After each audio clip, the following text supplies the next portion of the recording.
Hoy me dio la curiosidad de saber qué pasaría si un tornado pasara frente a mí. ¿Podría sobrevivir? ¿O me lanzaría por los aires como una hoja? Así que decidí investigar y terminé encontrando cosas que me sorprendieron. Buenas, mi nombre es Dean, y tengo pase libre para ser curioso. Después de todo, la curiosidad solo mató al gato. Un tornado es una de las fuerzas más impredecibles de la naturaleza. Se trata de una columna de aire que gira violentamente y que se extiende desde la base de una nube hasta el suelo. Aunque parezca sólido, en realidad está formado solo por aire, polvo y escombros que gira a una velocidad tan alta que se vuelve visible. Los tornados pueden variar mucho, algunos duran apenas unos segundos, mientras que otros pueden mantenerse activos por más de una hora, y aunque existen en todo el mundo, la mayoría ocurre en una zona muy particular de Estados Unidos conocida como Tornado Alley, el callejón de los tornados. Todo comienza con una tormenta. Pero no cualquier tormenta, las tormentas supercelulares son las más propensas a generar tornados. En su interior, una masa de aire cálido y húmedo del suelo se encuentra con una masa de aire frío y seco que desciende desde las capas altas de la atmósfera. Cuando ambas chocan, el aire cálido comienza a elevarse rápidamente, y los vientos cambian de dirección y velocidad a diferentes alturas. Ese cambio, conocido como cizalladura del viento, hace que el aire empiece a girar horizontalmente, como si formara un tubo invisible en el aire. Luego, las corrientes ascendentes lo empujan hacia arriba, inclinándolo hasta formar un vórtice vertical. Si ese vórtice logra conectarse con el suelo, nace un tornado. Desde ese momento, puede avanzar destruyendo todo lo que encuentre, hasta que la tormenta se disipe o pierda energía. Muchas personas que han estado cerca de un tornado dicen que no suena como viento común. El sonido que describen es mucho más fuerte y constante, parecido al rugido de un tren de carga, un avión despegando o incluso una catarata gigante.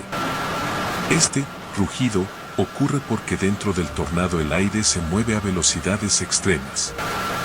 Cuando enormes masas de aire giran violentamente y chocan entre sí, producen vibraciones muy intensas que se traducen en ese sonido grave y aterrador. Muchas personas no ven primero el tornado, sino que lo escuchan. El sonido puede sentirse como si todo a tu alrededor estuviera temblando, incluso antes de que el tornado sea visible.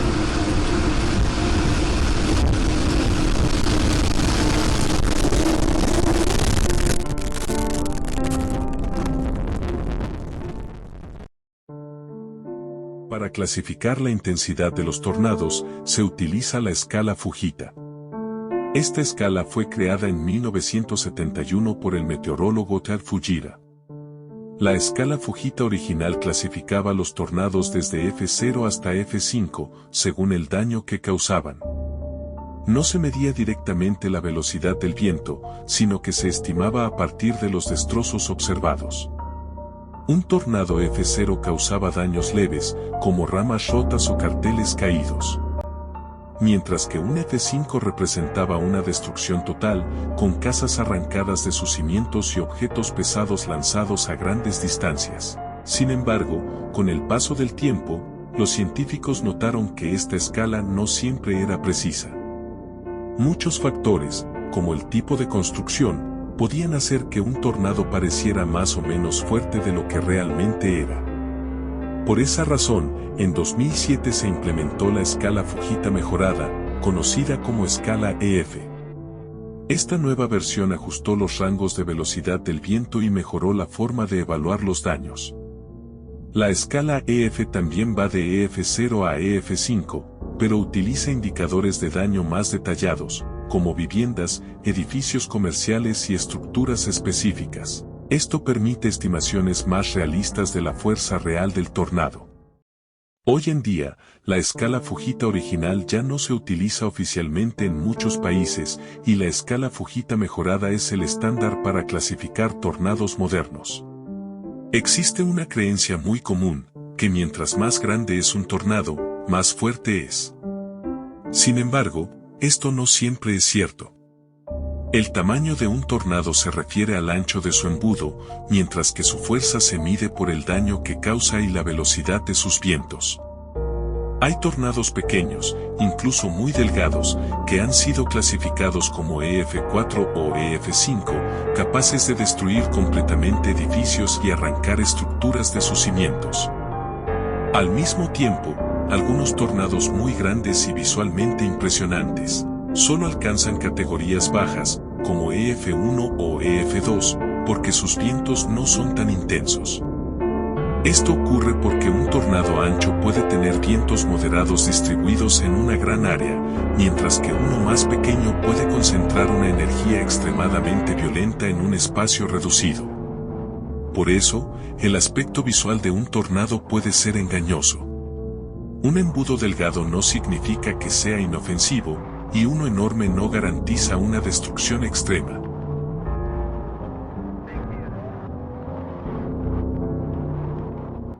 Uno de los tornados más devastadores registrados en Estados Unidos fue el tornado de Jarrell, ocurrido el 27 de mayo de 1997 en el estado de Texas.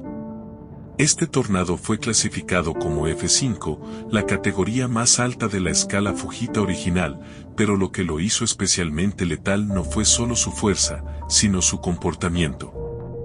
A diferencia de la mayoría de los tornados, el tornado de Jarrell se movía extremadamente lento, avanzando a menos de 15 km por hora en algunas zonas. Esto provocó que permaneciera más tiempo sobre las viviendas, destruyéndolas por completo y sin dejar prácticamente posibilidad de escape. Muchas casas no solo fueron derribadas, sino literalmente desintegradas. En varios casos, los cimientos quedaron completamente limpios, como si nada hubiera estado allí. Aunque se ven similares, un tornado, una tromba marina y un landspot no se forman de la misma manera. Un tornado clásico se origina a partir de tormentas severas llamadas superceldas. Está conectado a una nube madre y suele ser el más destructivo, con vientos extremadamente intensos. La tromba marina es, básicamente, un tornado que se forma sobre el agua. Suele ser menos violenta que un tornado terrestre, aunque puede causar daño si alcanza la costa. El landspot es un tipo de tornado diferente. No nace de una supercelda, sino de corrientes de aire en superficie que comienzan a girar y luego se extienden hacia arriba. Por esta razón, los landspots suelen verse como embudos delgados y bien definidos, pero generalmente son más débiles y de corta duración.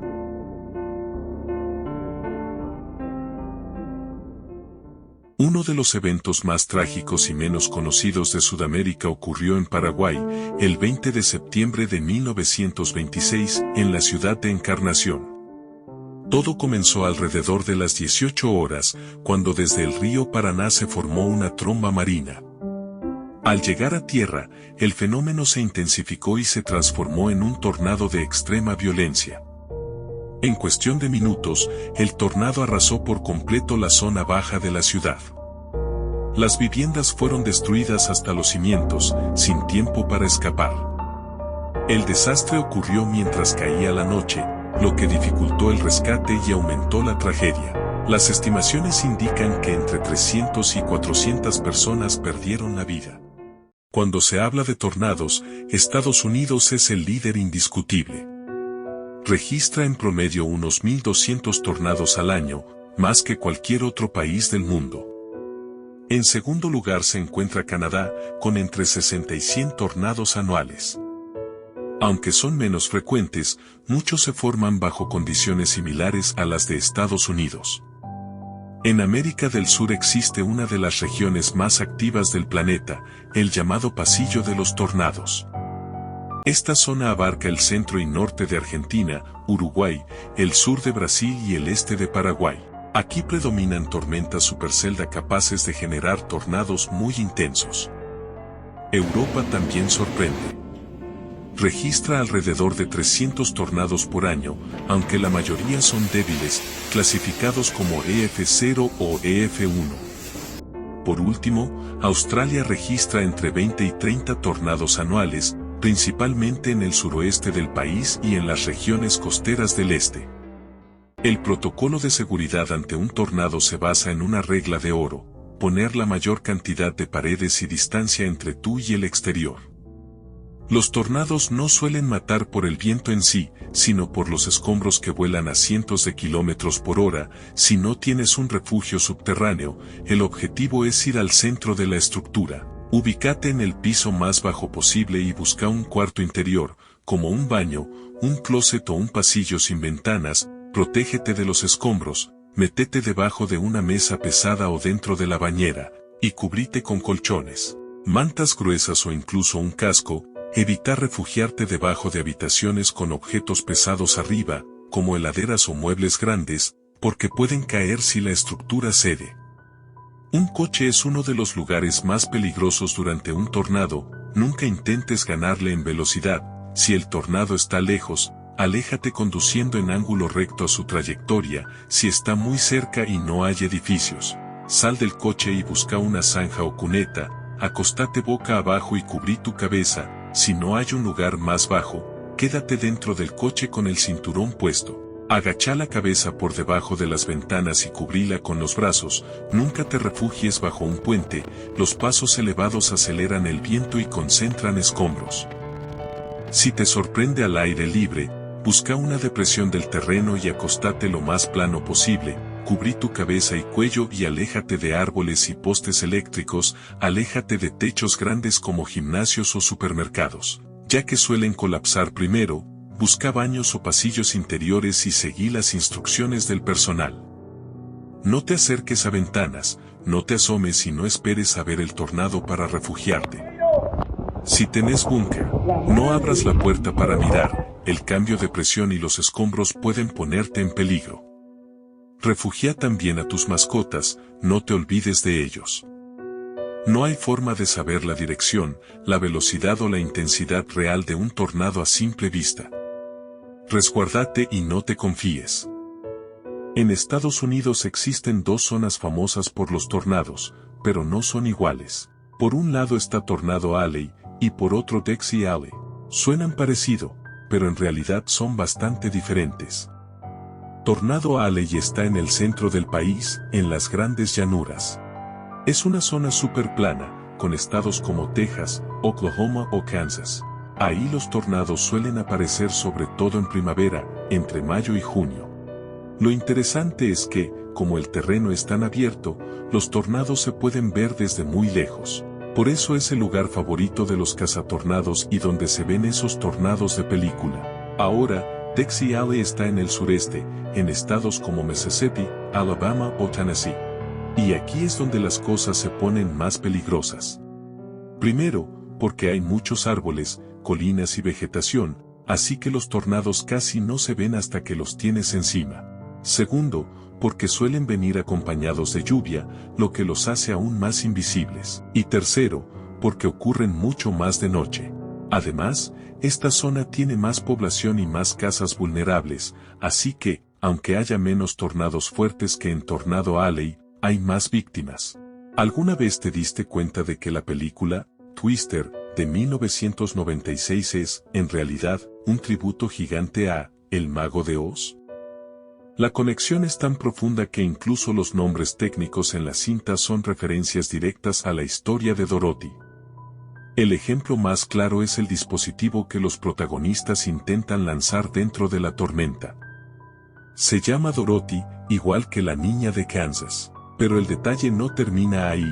Los miles de pequeños sensores que viven dentro del aparato se llaman Tin Man, o sea, hombres de hojalata. Incluso el equipo de científicos tiene a su propia tía Meg, una referencia clarísima a la tía Em del cuento clásico. Pero lo más impresionante no es el guión, sino cómo el cine ha evolucionado para crear estos monstruos climáticos.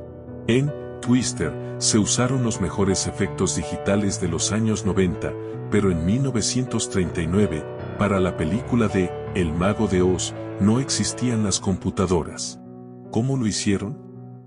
El tornado que aterrorizó a Dorothy era, literalmente, un calcetín gigante. Los encargados de efectos especiales fabricaron un embudo de 10 metros hecho de tela de muselina. Lo colgaron de un riel en el techo y lo movieron de lado a lado mientras potentes ventiladores arrojaban tierra y escombros para ocultar los bordes de la tela. Ese calcetín fue tan bien diseñado que, casi 100 años después, sigue siendo uno de los efectos prácticos más realistas de la historia del cine. Así que, la próxima vez que veas una película de tornados, recuerda que todo empezó con un poco de tela, mucha tierra y una niña que solo quería volver a casa. En el mundo real, los cazatornados no son como en las películas, son científicos y aventureros que arriesgan todo por una toma o un dato. Estos son los nombres que tenés que conocer. Primero, tenemos al más intenso de todos, Reed Timmer. Si buscas sus videos, prepárate para los gritos. Reed es famoso por su serie de vehículos blindados llamados Damenate, que parecen tanques de guerra.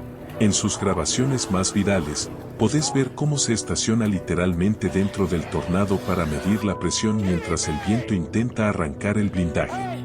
Es pura adrenalina. En el otro extremo, con un estilo mucho más tranquilo y artístico, está Pecos Hank.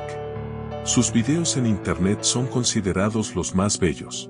Hank tiene un ojo increíble para la fotografía y, a diferencia de otros, se toma el tiempo de rescatar tortugas o animales que encuentra en la carretera mientras persigue monstruos de viento. Sus videos te muestran la belleza aterradora de la naturaleza en alta definición. Pero no todo es espectáculo. La leyenda más respetada es Tim Samoras. Tim no buscaba la fama, buscaba salvar vidas. Él diseñó sondas que colocaba en el suelo, frente al tornado, para entender cómo funcionaban por dentro. Lamentablemente, falleció en 2013 haciendo lo que amaba, pero dejó un legado científico que hoy ayuda a que las alarmas de tornado suenen mucho antes. Y finalmente, tenemos a Sean Casey, el hombre que construyó el TIV, un vehículo de 7 toneladas con estacas que se clavan en el suelo. Sean pasó años buscando la toma perfecta para el cine IMAX, logrando imágenes que nos hacen sentir que estamos ahí mismo, en el ojo de la tormenta. Gracias por ver hasta esta parte del video, hemos llegado al final por hoy. Aún hay otros 4 niveles por descubrir, los cuales estaré publicando en estos días. Si te ha gustado el primer nivel de nuestro iceberg, regálame un like para que el video pueda llegar a más curiosos. La verdad es que, este video me está provocando lilapsofobia.